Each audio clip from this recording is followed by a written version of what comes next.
Yo, what is up, people? Good citizens of the world, and maybe not so good citizens of the world who may be watching. I'm just in my office painting, about to paint. Gosh, how many walls here? I have 4 walls, seemingly 4 walls, but there's definitely like a little nook. So I have to consider that as being a 5th wall? More like a 6th wall? Yeah, more like 6 walls. So I want to talk a little bit quickly about this whole Aubrey case that's happening. I tend to do a lot of thinking inside of my brain as I'm doing stuff like this, but I got some news from some friends over at the Slanted Brow, and they were saying that the guy who actually videotaped the incident is being charged with something. Now, I don't know what he's being charged with, but in my opinion, this is a setup, and I'm talking like a major setup to prevent people, or I should say to scare people from videotaping in the future. Because in my opinion, the guy did nothing wrong. He can't be charged with murder. He can't be charged with even accessory to murder, because of course, we don't live in an age where we have technology like Minority Report. For those who've ever seen Minority Report, you know exactly what I'm talking about, where you're able to tell when a person is going to commit a crime and prevent it from happening, and arresting them before it happens and convicting them. Even though it did not happen, with the technology in the Minority Report movie, they were able to say, you know what, based off of this flawless system that we have, we can charge you with crime, with murder that you did not commit. So in this guy's case, to his defense, and I'm running to his defense because I don't agree with him, and you'll understand why. It's because he had no idea, he had no clue that his neighbors were going to kill Aubrey. All he knew is that, listen, we're going to go and perform a citizen's arrest. Now, had the guy with the video camera had a gun, in which I don't know if he had a gun or not. If he had a gun, then it's like, yeah, like that's not a good look. But it's not a crime for you to have a gun in America. It's a form of protection. So if he had a gun, he would have been in his rights to have that. And the guy, the father and son, they're claiming that he was assisting them, helping them. So, and again, I don't know if this is true or not, but the guy released the video footage to kind of help his friends to kind of, I guess, prove that they were innocent, but it just turned out that he kind of like helped us out, helped us get further towards justice. And so, yeah, like, they're trying to, from what I heard, I haven't read anything yet, but this is what I'm hearing. They're trying to convict him with murder too, I guess. And I'm not talking about 2nd-degree murder. When I say murder too, I'm saying like, you know, TOO. But anyways, what does that do to the system overall? And I'm talking about like the unofficial system of everybody. Make sure you are videotaping and watching what's happening, in case if you see something that's about to go down that is not right. If this guy's convicted, that's going to prevent and scare people from using their cameras. Period, point blank. Because the guy did nothing wrong. He actually was just saying, look, this is going down, and I'm just going to videotape it. And I heard some people say, well, he should have called the police. What good is that going to do? Number one. Number two, What, how can you call the police and videotape at the same time? Like, I don't have a phone that does that. Maybe like iPhones can do that. But the last I checked, if I'm using my video camera on my phone, I can't call anybody. It's just impossible. Like, phones are just not that high tech yet. Unless Apple, if you're watching and you see this, you're like, ooh, maybe I can create an app to be able to allow people to do that, to make phone calls while they're videotaping in special cases like this. That doesn't make sense, people. So my thing is wake up. Wake up to the fact that this is a ploy. This is a really slick way into taking away the rights of people. Not taking away like forcefully either. I'm saying like simple things such as like, ooh, you saw what happened to this guy over here who videotaped this incident. So be careful because you don't want to get pulled in because you didn't call the police because you were busy videotaping. That just sounds utterly ridiculous. And I believe that, you know, this guy who's going to have to get a lawyer is going to say the same thing. He's going to say this is stupid. Like why are we wasting time trying to pull this guy in on something he had no control over? He had no control over it. I mean, like heck. I mean, I would have done it. I would have done the same thing.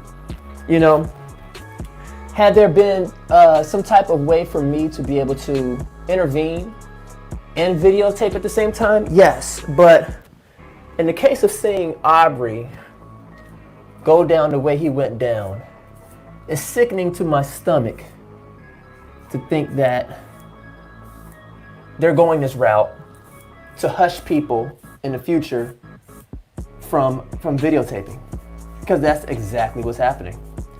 That's what they're doing, people. They're using this as an example, case study, and I'm talking, yes, in a conspiracy type tone when I say this. It's like almost tongue in cheek, but it's serious though. Like, you just don't know if something like this happening where this guy gets convicted, what is that going to do to the mindset of the rest of people who are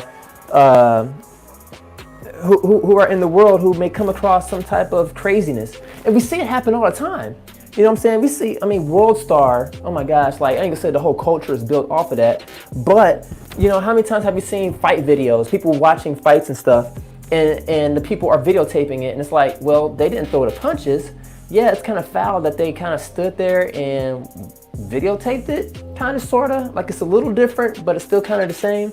But it's like in cases like this, where, like, had I seen, like, a police officer, so to speak, you know what I'm saying, beating up on someone, and I pull out my camera, if the police officer is convicted, am I now guilty because I didn't call the police? I know this sounds stupid, and I say it cheeky like that because it's like, it needs to be kind of almost frowned upon that we're even having this discussion. We're even having this conversation. Like, this is stupid. Stupid on top of more stupid. I don't know, man. Like, I ain't gonna say I'm losing faith in people's smarts that are in these high power positions, but man, we're living in some crazy times. Okay, let's see. What's going on?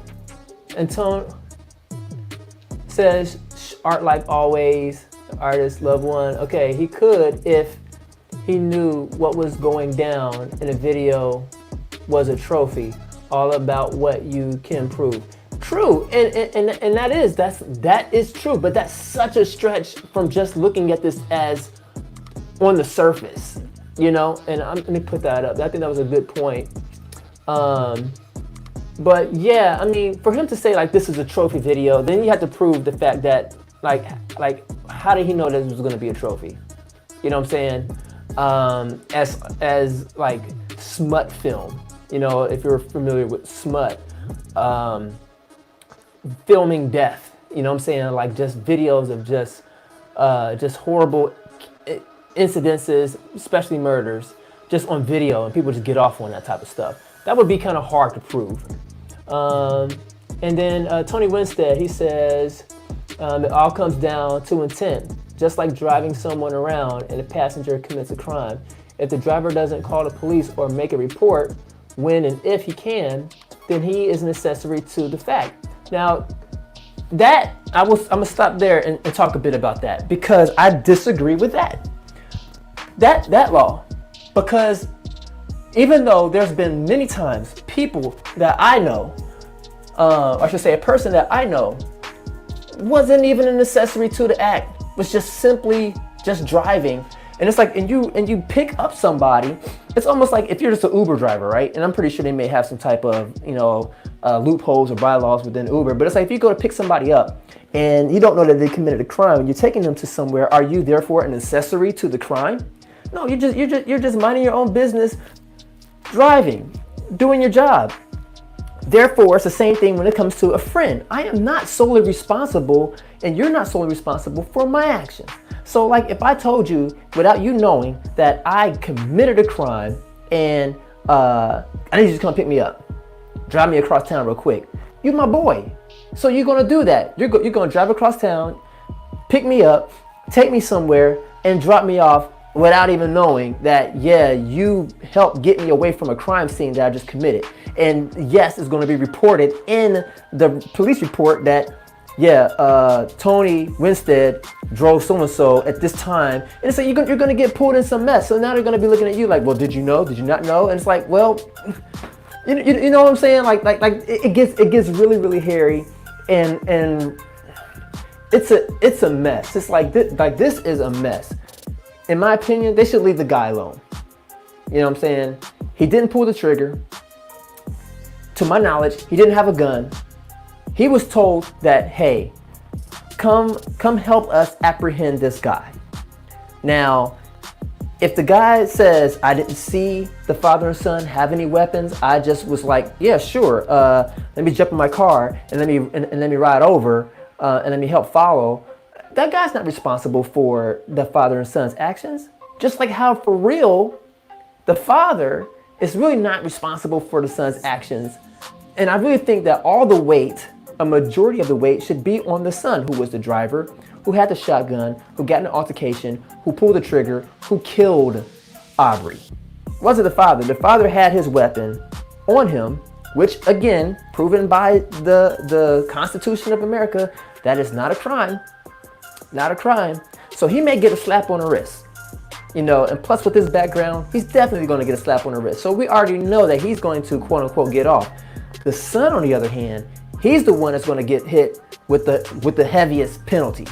That's what I'm expecting to happen. The person who drove and videotaped it, boo, leave him alone, because like I said, if anything, what they're doing is they're going to use this and leverage this as a way to stop people in the future from videotaping and scaring them. If anything, they're going to want this guy to be convicted. They're going to be like, oh, if he gets convicted, that will cut down on a lot of people from, how they say, like the whole snitching, like no snitching rule. It's like if you see something happen in the hood, don't say anything about it, because you'll possibly get in trouble. There will be some type of backlash. Like they say, snitches get stitches. So I don't know what the rhyme is going to be for videotapers, but if you're a videotaper, you might catch a caser.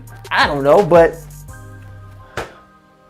if you follow me, if you're watching how this is rolling out, you can easily see how this is about to be no good for the justice system, and especially for the people. Like, this is not about to be a good thing at all. At all. And I'm curious to kind of see what other people are saying about it. Again, and this is not because I'm siding with the guy. I'm siding with common sense and justice. And I'm saying leave the guy alone, because that's going to be a lot of people's last defense taken away from them by way of fear. Is by saying, listen, if you videotape it, you run the risk of, you getting pulled in, especially like if you are friends with the person who did, the killing. Like, it's a mess. It's a mess. Let's see what else he says. Michelle said, I see it both ways. It says, same way people get in trouble for taping fights. What did they do afterwards? Well, I mean, he said, so what did they do afterwards? Okay, so let's say, for example, that if I saw something happen, and it was some evidence, and I sit on the evidence, and then I present it later on to the police officers, as far as saying like, hey, I actually saw what happened, and here it is. It's late, but here it is. Here's the evidence. I shouldn't get convicted as far as being an accessory to the crime. Are you serious? Because I saw it and I withheld the information until now. I can't get charged with murder. I can get charged with something else, but not with no murder. Not no like, oh, I was helping the police, or I was helping the criminal get away with their crimes. Like, that just doesn't make sense to me. So Michelle says, 2 men with guns chasing a man and you videotape. There can't be a good ending. Keep in mind, well, no, we don't know that. That again, that's based off of speculation. And speculation, as we know, does not hold up in court. Only thing we can say is based off of the facts and what we know. And based off of what we know and what we see, this guy should not be bothered. Period. You know? Because in my mind, I'm thinking to myself like, okay, the people that I am with, they have guns. They have the right to have guns, which is a mistake. You know, I think there should be some laws, some new updated laws, some new amendments to the Second Amendment. But alas, here we are. But he could easily say like, you know what? I was just following my neighbors. Did he know that there was a shotgun in the front seat? I don't know. Did he know that the father had a handgun? I don't know. Unless there's a conversation that we can prove to say that the father and the son told the neighbor, say, hey, we got our guns. I want you to come and I want you to help us to apprehend this guy. The conversation could have easily been, hey, I think I found the burglar. I want to go and apprehend this guy, a citizen's arrest. Mind you, knowing the history of this neighbor, having being in the law, it would not be odd for him to have his gun with him. So again, it's like, yeah, I'll jump in the car, and after a while of seeing this go down, like, let me pull out my camera because this is getting crazy. I don't know what's going to happen, but it's like, do you have time again to stop recording and call the police? It just doesn't make sense. It just doesn't make it's impossible to do both, unless you're like balling and you got like 2 phones and you're like videotaping with one phone and you call the police with the other. Then yeah, you may be winning. But in this case, it's like, no, man. Like, which one would you rather do? Like, would you rather capture the video footage or call the police and then run the risk of the police saying like, okay, so it's your word against their word? I'd rather have video footage, personally. You know what I'm saying? Because as we know, history has proven itself that without there being any type of pictures, any type of video, it's all hearsay. And chances are they're going to lean in the favor of the one who was pursuing what they believed was a guilty person. So let's see. Let me see here. This is good. How could he not see them have guns? Because we saw it. Again, I'm talking about initially.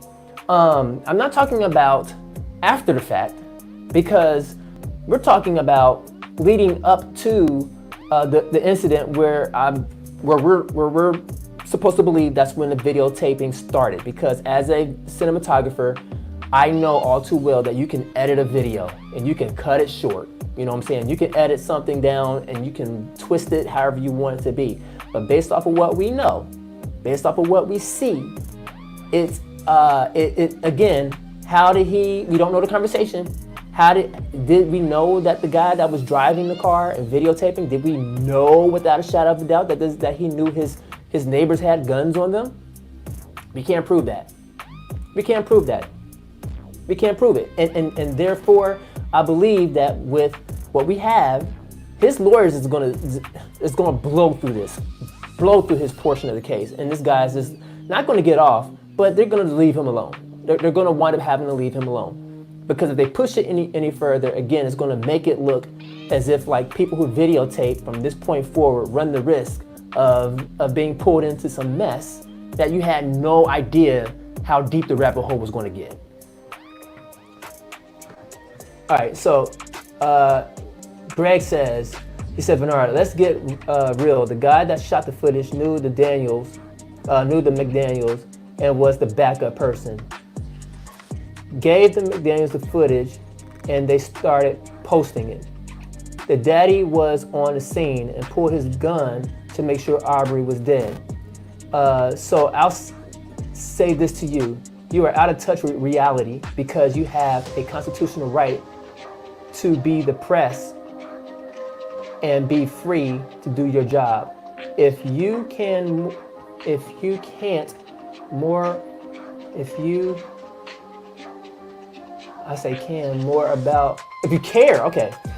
more about that than a life, hang up the cameras. I don't know, man. Again, like I respect your comment, your post, but you're not responsible for your neighbor's actions. You're just not, and we do not know, and we have no proof that the guy that was videotaping knew that his neighbors had weapons. We don't know that because him, the start of that video camera footage was not the initial start of the guy driving. Let's just be real. He knew that he was driving following this incident, and the shotgun was in the front seat of the truck. All right, so there's no way possible to see a shotgun in the front seat of a truck. I don't care who you are, unless you're Superman, got X-ray vision. Other than that, not possible.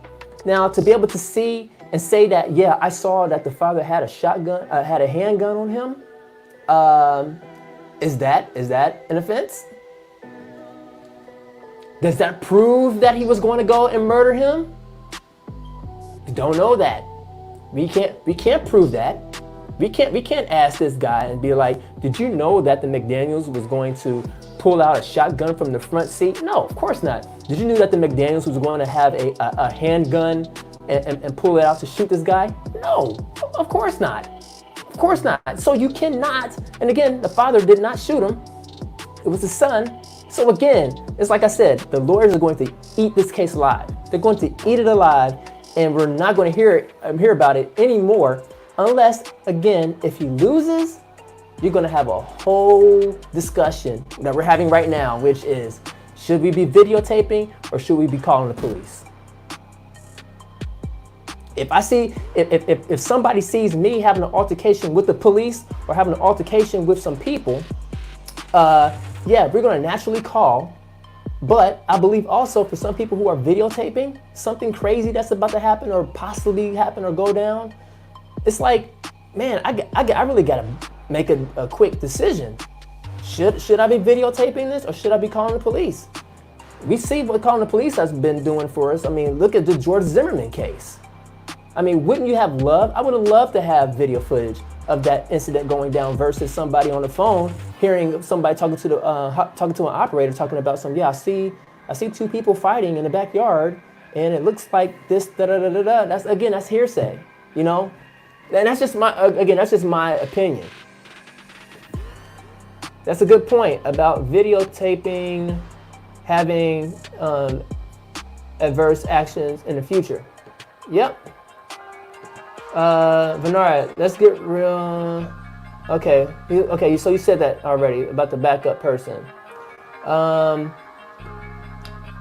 It said, you are if you on a scene and someone dies. The son stood outside the truck with the shotgun. Yeah, he did. The son did stand outside. But again, as a viewer, like, if you're a neighbor and you're standing out and you're looking out the window, like you're also convicted of watching your neighbor murder somebody, like what the heck? Like, I'm not responsible for my neighbor like that, not on that level. That's just like if I told you, hey, help me to go apprehend somebody. I believe this person has been going through the neighborhood vandalizing cars, and I want you to come and to help me, safety, backup, and that's all I tell you, right? and you're coming, you're following with me, and all of a sudden I pull out a gun and I shoot the guy, you're gonna look at me like I'm stone cold crazy.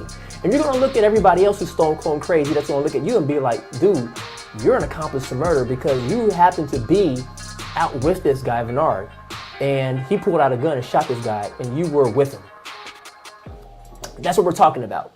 So you have to really be okay with that. You really gotta be okay with knowing that if you were with me and because of my behavior, you're gonna get in trouble and you're gonna get sent off to jail because of my behavior. And you had no idea. You're not responsible for my behavior, but because you were around me, you have to go down because I'm going down. That doesn't make any sense. That's not right. It's just not right. So the third person saw clearly that the boxed that man, and yeah, they did. He did. He boxed that guy in. Tom Gason says, yeah, not knowing anything about this case aside from the stream here, I guess it comes down to two options. A, did the guy who shot the footage only shoot the footage out of some sense of, I want to watch this thug get killed, serves him right? Or B, a sense of, oh my God, a crime is being committed here.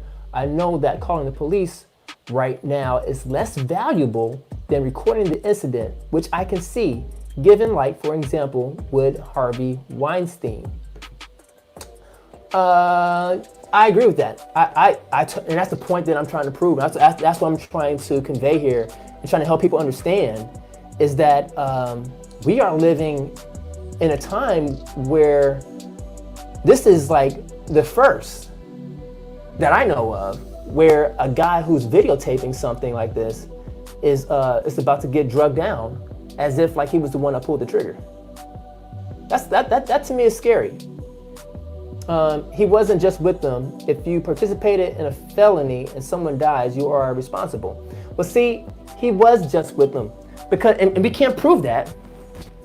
Only thing that we can prove is, again, it is not a crime to perform a citizen's arrest. Number one, we know that. That is our constitutional right, I believe. We have a right to perform a citizen's arrest. If I called you, if I said, hey, I'm about to perform an arrest, a citizen's arrest, and you said, okay, great, and you had no idea that I had a gun back here, and during the whole incident, while you are there, if you're boxing the guy in, you're trying to prevent him from getting out, and I decide in my crazy mind, oh, I can't let this guy go, pull out my gun, and I shoot this guy, and you're looking like, yo, what in the world did you just do? Are you gonna be okay with the world telling you that you had something to do with me pulling my gun out and shooting this guy and that you should get the same type of punishment as myself? I doubt it. I doubt it. Everybody who speaks against that will be kicking and screaming, talking about I'm innocent. You would. There's just no way that you're going to convince me or tell me that you're going to just be like, yeah, I had that coming. I had no business going out with this guy Bernard because he was going to perform a citizen's arrest and he decided that he was going to pull out his gun in the middle of this altercation and shoot this guy. Now, I will say this, kind of switching gears a little bit, still talking about Aubrey, but I don't know if you guys kind of saw what I saw in a video when it comes to Aubrey being boxed in by these guys. Let me first say this. It's never a good idea to approach a black guy, or any man in this matter, but let's just say specifically a black guy. It's never a good idea to approach a black guy with a shotgun aggressively, out of the blue, talking about I want to talk to you. No. No, especially the way that they said it. They said that mad aggressively, yo. Like, I don't know if you guys saw that or not, but they said that with such aggression to where it's not like how it is with people who are trying to get voters registration. It wasn't said in that tone. Not at all. This was said in a tone like, hey, let me holler at you real quick. You know what I'm saying?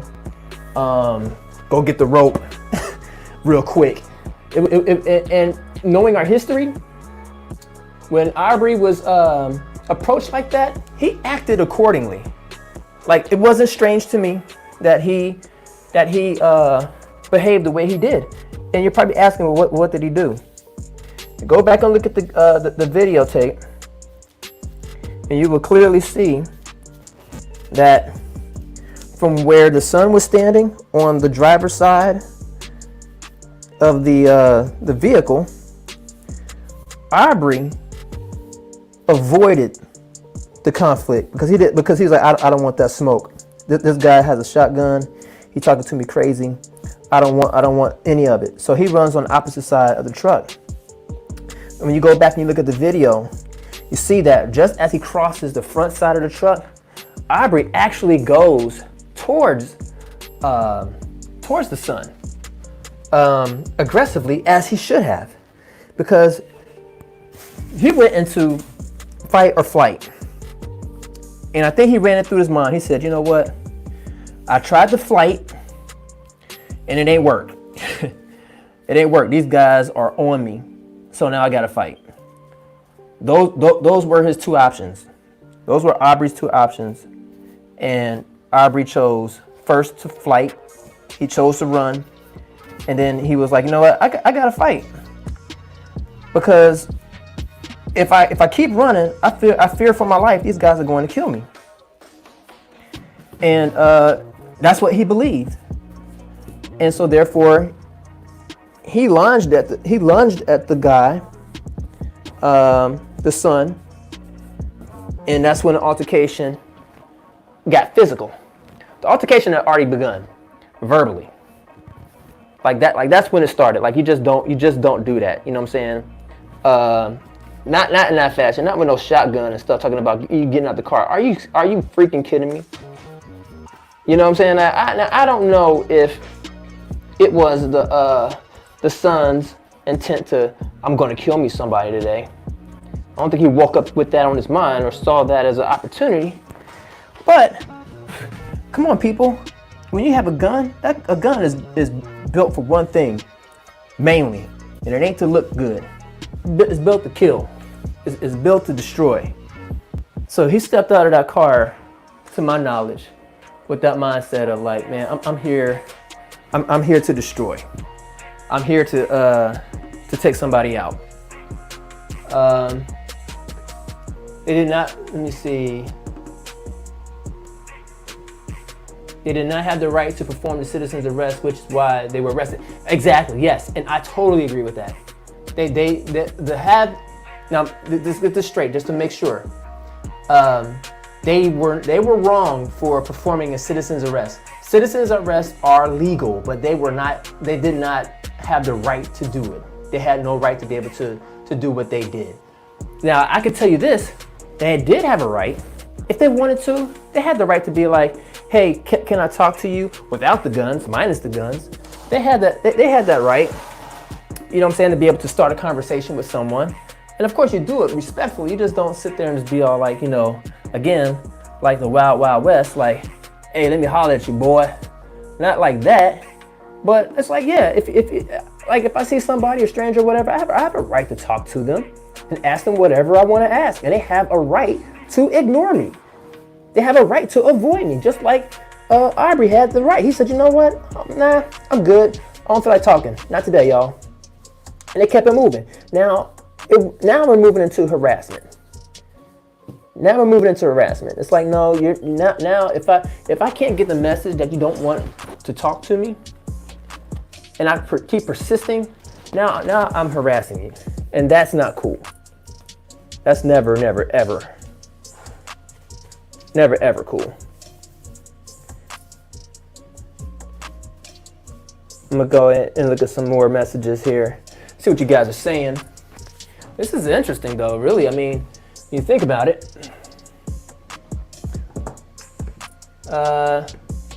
He said, like, me personally, I think so much of why Harvey Weinstein was brought down was because of that recording. If the girl, instead of making the recording, phoned the police and claimed that she had been harassed, no way would Harvey Weinstein have been brought down. Facts. Facts. Facts. I think that is good. It's great to have video cameras everywhere. Especially in the climate that we live in right now, it's almost like you just can't take people's word for it. Like you need not just one camera angle, you need like multiple camera angles. Like let's just face it. You would rather watch a movie versus me tell you about what I saw, right? It's the exact same thing. People don't go to a theater to listen to someone talk from a book. Well, some people do. Talk from a book, and it's like, oh, that was the best reading I ever heard in my life. Like, no, people would rather sit and watch something, Now, I would say this. There might need to be some technology invented that will allow you to be able to videotape and call the police simultaneously. Something that will allow you to be able to bypass some type of way, have that even have that conversation recorded on two separate audio tracks, where you can have on like the left side the audio that's happening out here, and then on the right side your conversation that you're having with the 911 operator. So that you can have a sense of security. And knowing that you're doing everything in your power, everything in your ability to be able to capture it all, and just have it just be an option. And then it's like, when you're finished recording, then you're able to upload it to like the cloud or whatever the police database will be, and that will be used as evidence. You know what I'm saying? It will be time-stamped, coded. And I think that police would appreciate that. The justice system will be able to appreciate that, and that would prevent people from having speculations of, you're just filming this for smut. It's a dope idea if you ask me, and maybe somebody will take that and run off with it and make millions of dollars. So it raises the question, what is more valuable, recording an incident or reporting to the police? These days, it's not so obvious. That's true. And that was to my previous explanation, as I was stating. I was saying that, like the solution would be to have both. Like allow that to be some new technology on the phone that will allow people to be able to videotape an incident. Of course, horizontal, folks. Horizontal, not vertical, horizontal. And at the same time, be able to hit a button to call 911. Or when you call 911 on your phone, there's an option that says video. Yeah, sure. And you hit the video button, and then without hanging up on the police, you're able to videotape what's happening in front of you. Because we need that. Like that needs to go down. Yeah, I just did a test with my phone. When hit record, as soon as I go out of the camera app, the video stops recording. So no way I could make a call and keep recording a video. Right, but as I was saying that, I think that if you have it be only for 911 calls, have it be an option on your phone to where it's like when you hit 911 and you place that call, immediately you have a button off to the side that says video. You hit the video and boom, immediately you're starting to record whatever's happening in front of you while you're able to talk to the police. And I promise, like you guys are hearing it here first, through conversations like this. That may be a thing in the future, and I probably could save a lot of lives. Probably make a lot of money off of that too. It'd be a crying shame that somebody comes out with that. And it's like, man, we heard from Northfield's come up with the idea first. That would have been an awesome thing. And whoever does it, like, makes like millions of dollars with like AT&T or like Samsung or like Apple, and just having that just be one of those features. Like a firmware update to everyone's phones that will allow you, again, to call 911, and when it's going down, you're able to hit the video button and start videotaping. Because as of right now, as Paul has tested out, what a lot of us we're probably wondering, is it possible to videotape and to make a call at the same time? No, it's not possible. It's not possible. How many times have you been videotaping something and then a friend calls you right at that moment, right when something happens in a videotape? You're like, no, crap. Like, dude, you called me at the wrong moment. I was videotaping something. That's what we need. And again, like I said, have it be to where when you hang up with the police, like that video footage, without you having to do too much of anything, will automatically upload to that case file of that 911 call. So we have it simultaneously, like in real time. That would actually be great. It would prevent a lot of people relying on hearsay. And again, and have it as an option, because some people who may call the police don't want to videotape because they may be like in a situation where videotaping is not a good idea. You know, it's like, no, you don't want to be videotaping you kidnapped in a trunk necessarily, or you calling the police and, you know, you trying to get out of an abusive relationship and for whatever reason, so-and-so is still there with you as a threat. Let's see.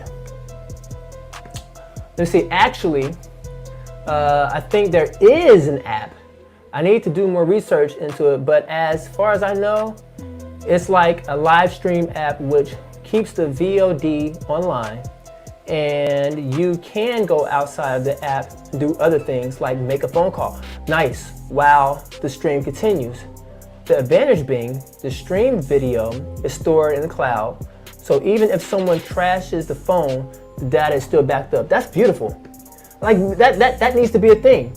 Marlon Carey, what's up, man? My brother, what's going on, fam? He said he loves that idea. He said, hell, it might technically be possible with something like Twitch, but yeah, I need to look into it. Yeah, man, like I believe that we need to start moving towards solutions and start thinking of innovative ways to use the technology that we have now to make this world a better place and to make situations like this go away.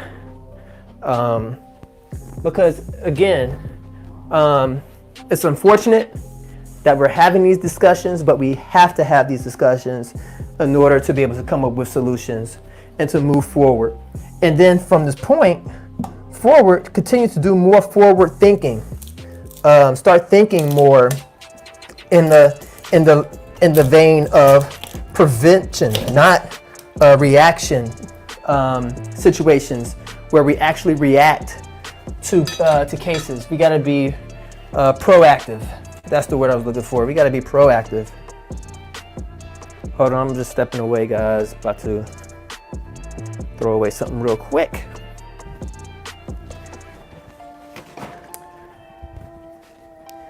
But yeah, the way I see it, and I stated it before, that we have 3 hoops that we got to jump through when it comes to to getting justice.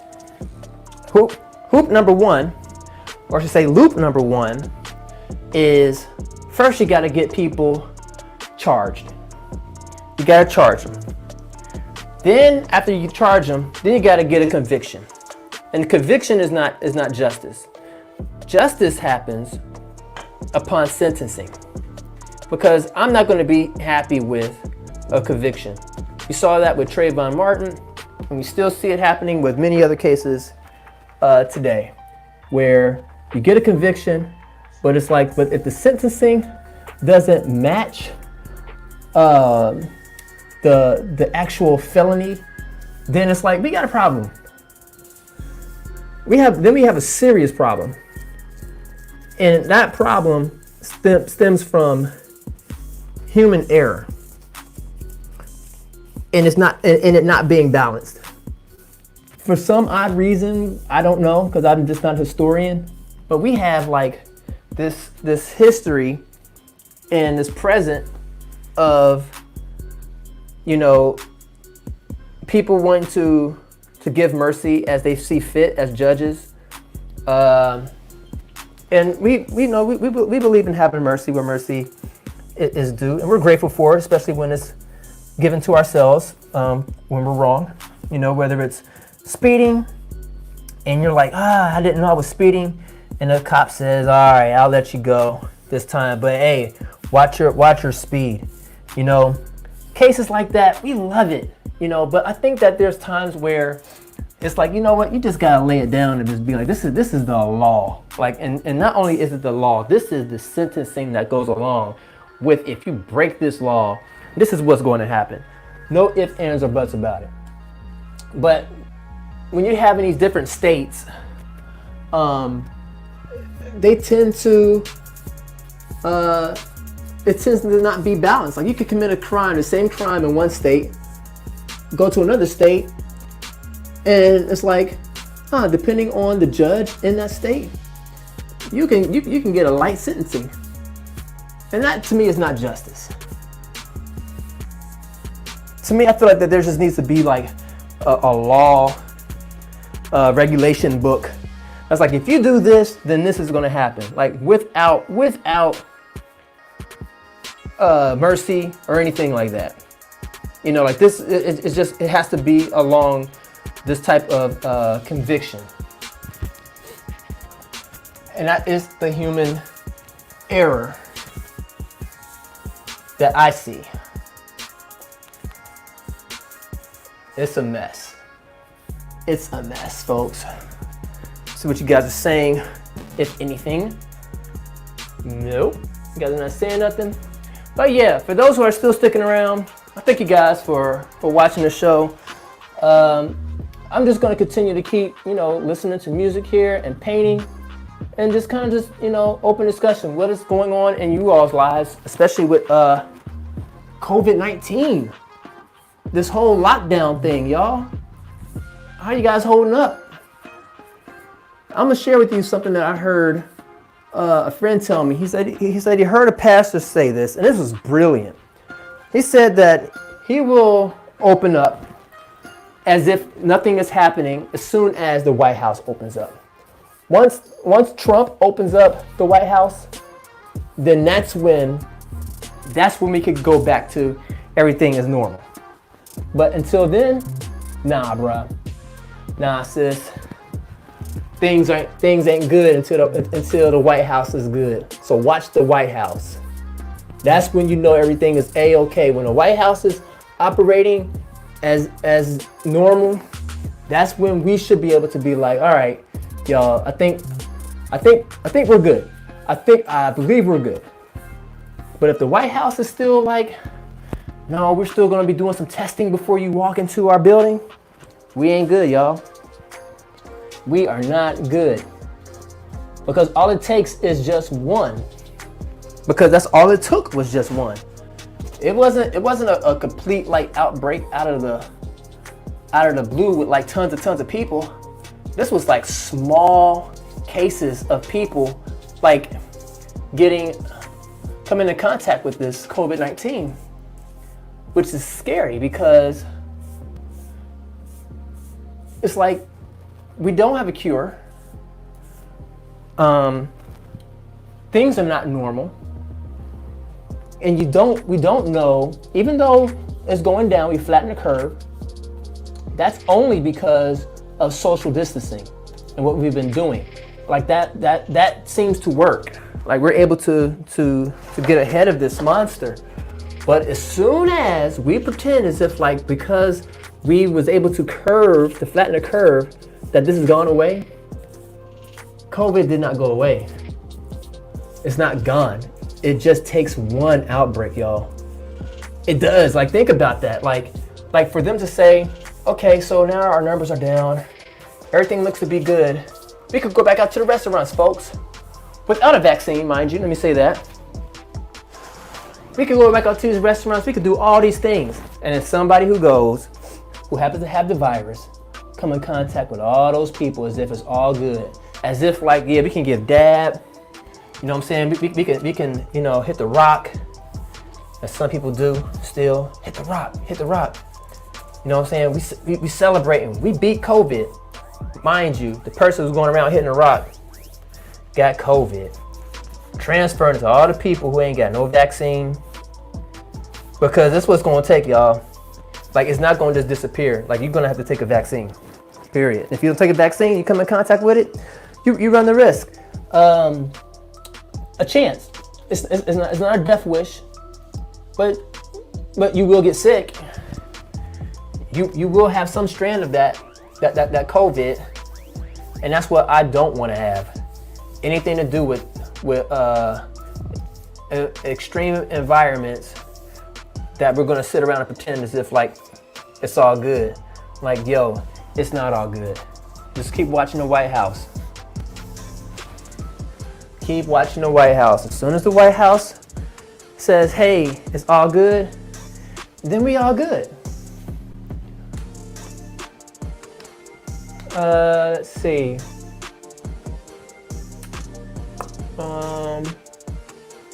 Anybody?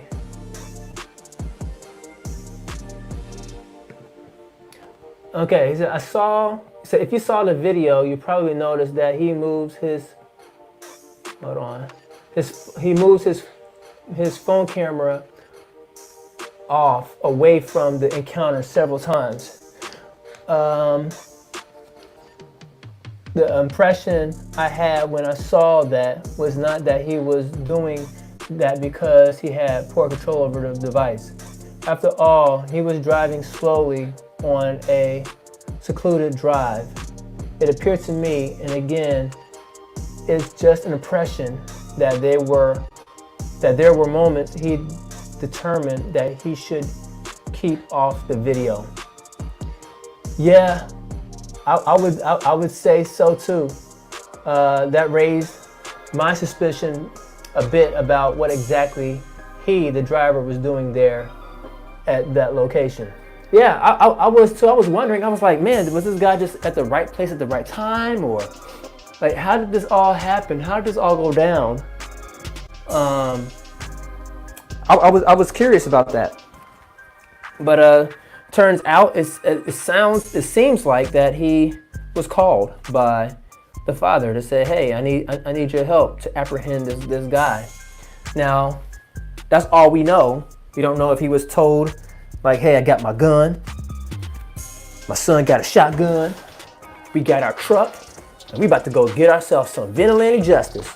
We don't know that, because trust me, had somebody told me that, I would have been like, nah, I'm good, yo. Matter of fact, I'm gonna call the police and be like, yeah, my neighbor just told me that he's about to go out and get some vigilante justice. I don't think it's a good idea. Yeah, and leave it at that.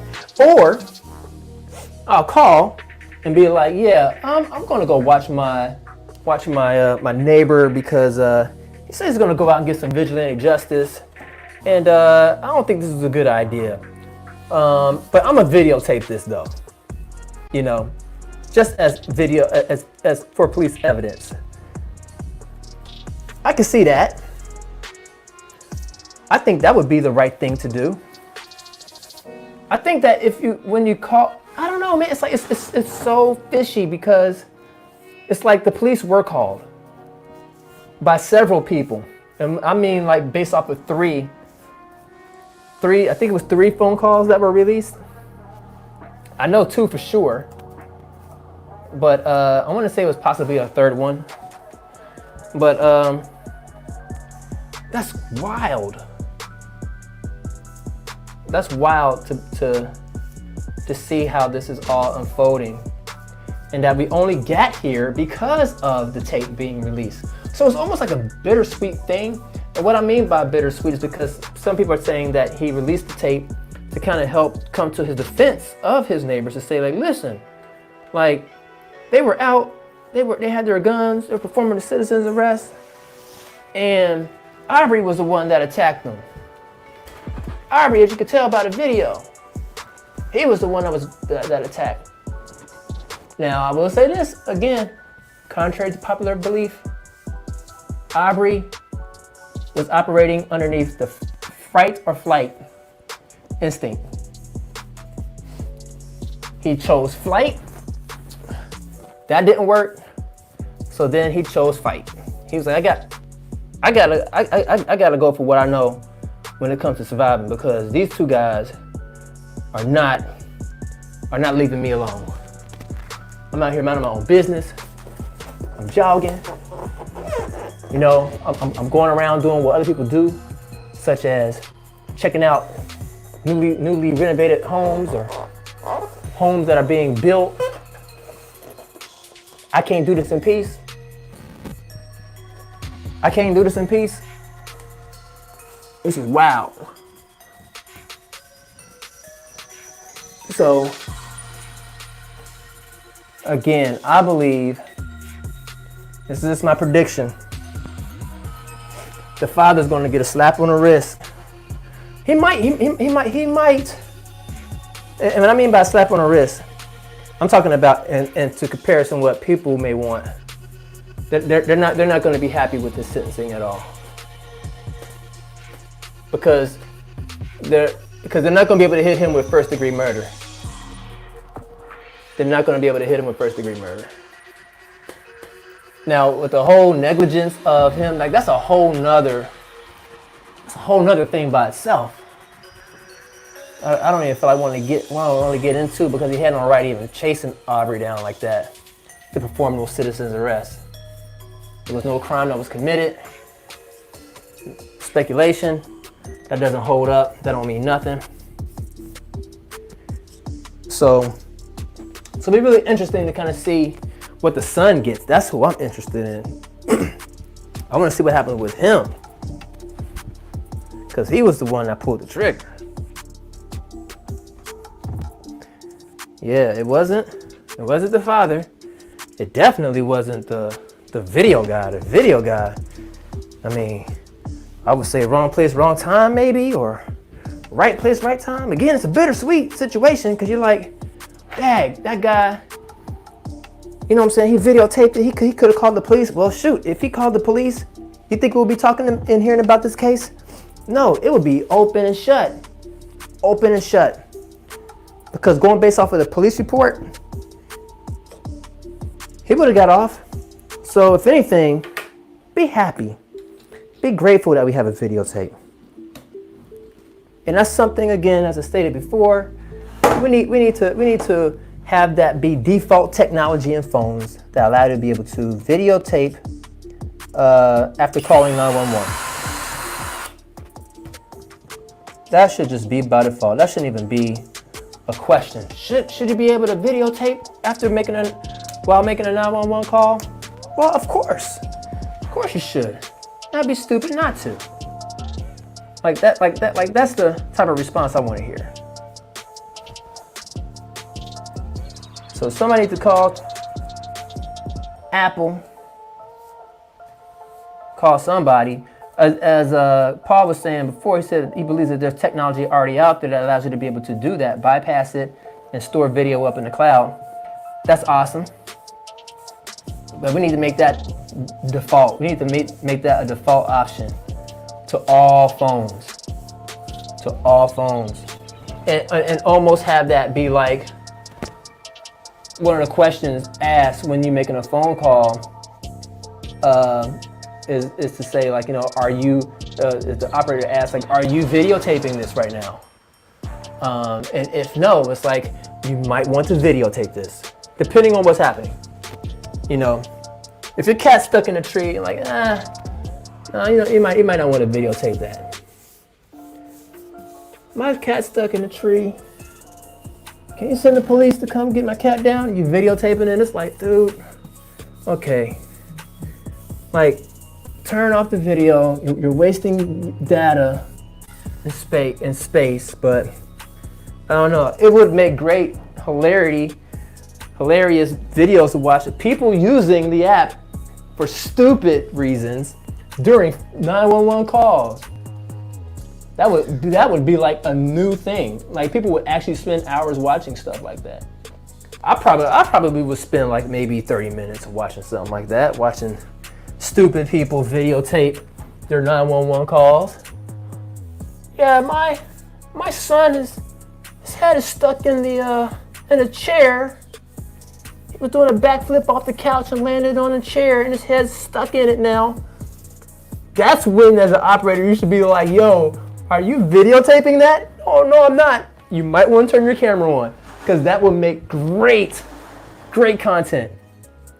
That would be hilarious. Hilarious 911 calls via video. A matter of fact, you know what? I want to say back in, what was that, 1997 or 1999 when the movie Scream came out? And you remember there was a scene where the antagonist, the protagonist, took her phone out and took a picture. This was like when cell phones was just getting photos, and she took a picture and she said, I just sent this photo to 911. And then the antagonist was like, oh my gosh, like no, why would you do that? So that thought is actually pretty old. They would have never thought that they would have video, but photo capabilities to be able to send pictures to crime scene pictures to 911. Hey, I'm here for that. All right, you guys here for that? I think that would be awesome. That'd be crazy. But yeah, like that should be like a thing. Like that was old. Like that was 90. Again, that was like 1999 or something like that when Scream came out. 97 or something like that. When did that movie come out, y'all? That needs to be a thing. Let's see, it says, by the way, there was a few comments you missed above, just so you don't miss them. Oh, darn, did I? Here's these comments. Okay, I see one. Yeah, Billy. Billy says, I'm from the 1960s with friends in the original Black Panthers. Not advocating violence, but I do think more black folks need to be educated about self-defense and firearms training. Man, let me tell you about. Let me say something about that. I heard some people having conversations talking about retaliation against the police. When you see in police cases where police are brutalizing people. I'm not going to just sit here and say black people alone, because I'm sure white people get brutalized too. It's just that the media really pushes the whole black people are being brutalized by police more often. Is it true? I have no idea. It probably is. It doesn't care. All I know is that I hate seeing police abuse their power on people, especially like if you're a big policeman and you're on top of a helpless, not even helpless, on top of a woman. Like that is just that sends me through the roof. I don't care if the woman was like wrong, unless she was like able to one up on this guy, and it's like, no, I gotta take this woman down, like, then it's like, yeah, punch her lights out, do whatever you gotta do to go home to your family and your kids, or just go home to your lonely apartment and eat Chinese food. But I think that seeing people being brutalized by the police, if I was to see that in public, in my mind, I'm thinking to myself, like, this is the police. Number one, what in the world is happening? Number two, I would be thinking to myself is like, he has a gun. Because in my mind, I'm thinking already, like, man, if he didn't have a gun, I would have already been on top of the police. Like, because by that time, I'm not even thinking of you as a cop. You're just a regular human being brutalizing another human being in an unfair. You have an unfair advantage. You have all this police gear on. You have police fighting training, and you mean to tell me you're gonna go this far with trying to apprehend someone?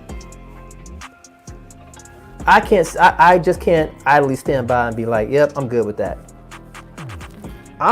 Chances are I would probably step in and be like, yo, get up, like let's try this again. Like you completely screwed this up. Like, you need to try it again. because my natural instinct is to go into defense mode and to defend the helpless. And it's like in those cases where you see a person handcuffed and they're being punched, you think I'm gonna stand by and just watch that and just be like, videotape that only? Like I would videotape it, but after a while, listen, if it's just like it's just getting brutal and it's just out of control, I'm gonna be like, somebody hold my phone. Like, keep recording, but hold my phone. This has got to stop. And what I'm thinking about is kind of like, what was that? Rodney King. Got Rodney King beaten. I saw that Rodney King beaten not too long ago. I forgot what I was watching, but they were just kind of showing a clip of that. And I was like, yo, like this was 1991, I believe. That was horrible. That was horrible. I still, when I was looking at it, I was like, this actually went down? Like, and then I think what the police, they were arrested and they got off. They were acquitted. And then that's when the LA riots went down. They burnt that joint down. They was like, listen, we ain't happy and we gonna let you know. So we gonna burn up our own neighborhood. We ain't gonna go to Beverly Hills though. But we gonna burn up our neighborhood, let these people know we ain't happy. And they did. They did a darn good job burning it down. Which I sometimes still don't understand. I understand you can get mad, but I heard it said like this. They said when you get into a fight, a domestic fight at your house, you don't go to your neighbor's house and be like, yo, I'm about to throw my neighbor's dishes. It's like, no, you throw your own dishes. You beat up and tear up your own stuff. So I kind of get it when it's put like that. But anyways, yeah, I think that black people especially need to arm themselves. I'm not armed. I've toyed around with the idea of going to get my CCW, but I really don't like the idea of having a gun either. Cause I can't see myself having to need it, and I hope it stays that way. Like I hope I would never have to look at a case or a situation where I'm like, man, I wish I had a gun. I wish I was able to defend myself. I hope I never get into that type of situation, but America's crazy, man. They love their guns.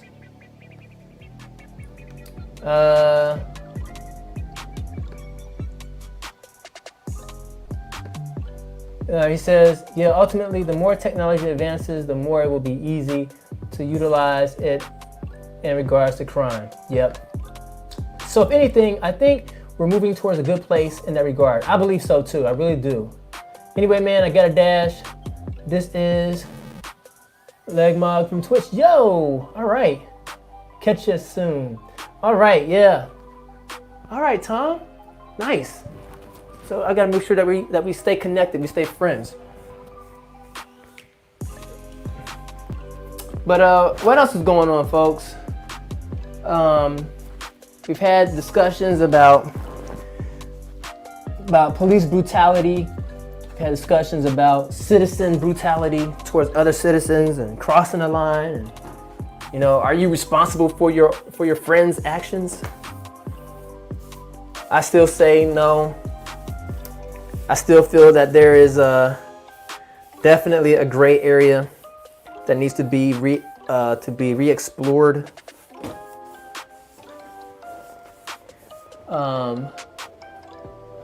So that we can have better clarity on these situations as they arise. Because we're not done seeing it, folks. This is I ain't gonna say the beginning, but this is just the beginning, y'all. This is like the next decade until we make some drastic changes, such as gun laws. I don't know what it is with America and their guns, but boy, they love their guns. They love their, I'll tell you this, what they love their guns and they love their dogs. Yes. All right, cool. So my daughter is coming to me saying that she's hungry. So I think I'm gonna bounce off of here. But this was a good conversation. Again, I want to have more of these types of dialogue with my community, because I want to. That's how I grow.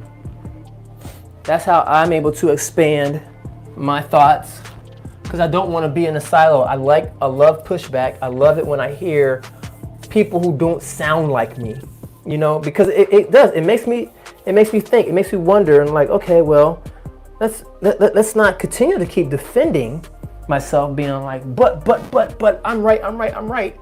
But it's like, okay, well, explain to me more, like, you know, your point, because it's interesting. It's like, it's interesting to me, and I don't want to come across as someone who just blows off an idea. I like to give room and give space to people to express themselves and make their points, because I believe all points are valid enough to be explored. Now, how much time you spend on that exploration, totally up to you. But I believe that we should at least hear it out and be like, you know what? At least I gave you a chance to be able to say what you had to say, even if we disagree with it. Right? Like that's my thing. So with that being said, I'm gonna sign off, and I'll catch you guys on another stream. I gotta figure out, before I leave, I gotta figure out how to be able to play music in the background, like mainstream music in the background, without Facebook shutting me down. They have a tendency of wanting to do like that.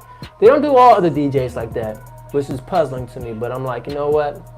Where there's a will, there's a way, because I see it being done every day. With that being said, I'm done. I'm out. I'm Bernard. I really appreciate you all. And until next time, catch you guys later.